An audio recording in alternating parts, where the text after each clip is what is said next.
नमस्कार, मैं शालिनी और आप देख रहे हैं नेशन 9 टुडे, आम जनता की आवाज। आइए बढ़ते हैं आज की बड़ी खबर की ओर। पीएम मोदी बोले, आम्बेडकर के सिद्धांत आत्मनिर्भर भारत को गति देंगे। राष्ट्रपति ने भी किया नमन।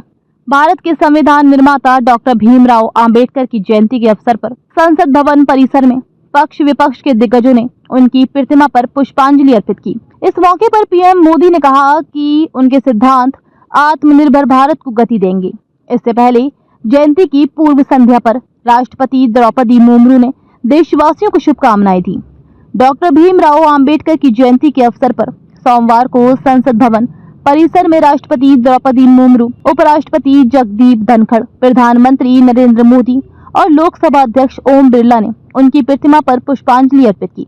इस दौरान पीएम मोदी ने कहा कि आम्बेडकर के सिद्धांत और विचार आत्मनिर्भर और विकसित भारत के निर्माण को गति देंगे। उनकी प्रेरणा के कारण ही देश सामाजिक न्याय के सपने को साकार करने के लिए समर्पित है। कांग्रेस की वरिष्ठ नेता सोनिया गांधी, लोकसभा में विपक्ष के नेता राहुल गांधी और राज्यसभा में विपक्ष के नेता मल्लिकार्जुन खड़गे ने भी आम्बेडकर की प्रतिमा पर पुष्पांजलि अर्पित की। इस दौरान केंद्रीय मंत्री, सांसद और दिल्ली की मुख्यमंत्री रेखा गुप्ता भी श्रद्धांजलि अर्पित करने के लिए मौजूद थी। आम्बेडकर जयंती की पूर्व संध्या पर राष्ट्रपति द्रौपदी मुर्मू ने देशवासियों को शुभकामनाएं दी। उन्होंने कहा कि विभिन्न क्षेत्रों में आम्बेडकर का योगदान आने वाली पीढ़ियों को राष्ट्र निर्माण के लिए समर्पण के साथ काम करने के लिए प्रेरित करता रहेगा। अपने संदेश में राष्ट्रपति ने कहा कि बाबा साहेब ने अत्यधिक चुनौतियों का सामना करने के बाद भी एक अलग पहचान बनाई। उन्होंने अपनी असाधारण उपलब्धियों से दुनिया में सम्मान पाया। राष्ट्रपति मुर्मू ने कहा कि डॉक्टर भीमराव शिक्षा को सामाजिक परिवर्तन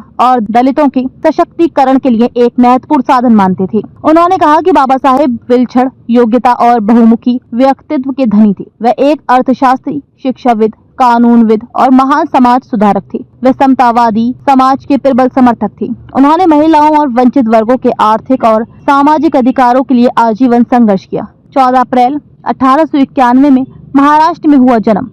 डॉक्टर भीमराव अंबेडकर का जन्म 14 अप्रैल 1891 में महाराष्ट्र के एक दलित परिवार में हुआ था। वे एक साधारण पृष्ठभूमि ताल्लुक रखते थे। वे स्वतंत्रता संग्राम के दौरान हाशिए पर पड़े लोगों की आवाज बने। उन्होंने कई सामाजिक सुधारों की शुरुआत भी की। वे भारत के पहले कानून मंत्री भी थे।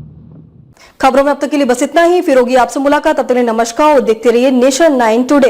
ऐसे ही लेटेस्ट अपडेट पाने के लिए हमारे चैनल को सब्सक्राइब करें और तुरंत नोटिफिकेशन पाने के लिए बेल आइकन प्रेस करना न भूलें। यदि आप हमें फेसबुक या इंस्टाग्राम के माध्यम से देख रहे हैं तो हमारे पेज को फॉलो जरूर करें। धन्यवाद।